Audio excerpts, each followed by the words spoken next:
ömür boyu düşünböysün. Al sana Kırgızça süydeyt, anı sen kotormuşu gerek. Sana tarlar, men ajıraşam deyt. Anasını ajıraşıp ketip kalası keyin iylay beret.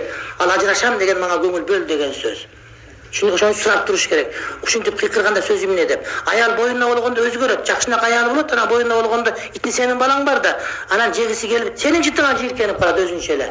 Сенин шорпуңан жийиркене берет. Сенин жанагы пастаңан жийир, анткени ал өзгөрүп атат денесинде. Ошого боюнда баруучу да өтө маани бериш. Өгүрүшүп кетет, ажырашып кетет, өзгөрүп калды, мындай эмес болот. Жок, өзгөргөн өзгөр, анткени боюнда бар деген бул. Çünkü turmatı ошого даяр болуш керек, эркек эркекче болуш керек. Эркек эркек болгондо үйлөнгөнгө даяр. Анан аял издегенде кыз издебеш, эркек издеш керек. Атасы ким? Атасы подкаблучникпи же эркек үйдө? Ата үйдө кожоюнбу же кожоюн эмес, ошону караш керек. Эгер ата үйдө ата болуп, эркек болуп, апасы тап келген таап багып, атасы үйдү карай турган болсо, апасы үйдүн тазалай турган болсо, атасы ата, апасы апа болсо, ушунун кызын алыш керек болот да. Ана апасы ата болуп кетип, атасы апа болуп кетсе, анда сен да кайтадан апа болгонго туура келет. Бир маселе бар. Эркектер аялдарды эркек кылгысы келет да.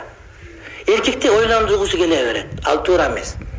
Аялдар эркектерди аял кылгысы келе берет. Ал дагы туура эмес да. Аял кандай болсо, ошондой кабыл алып жашаганга аракет кылыш керек. Мына ошондой үй бүлөдө бактылуу.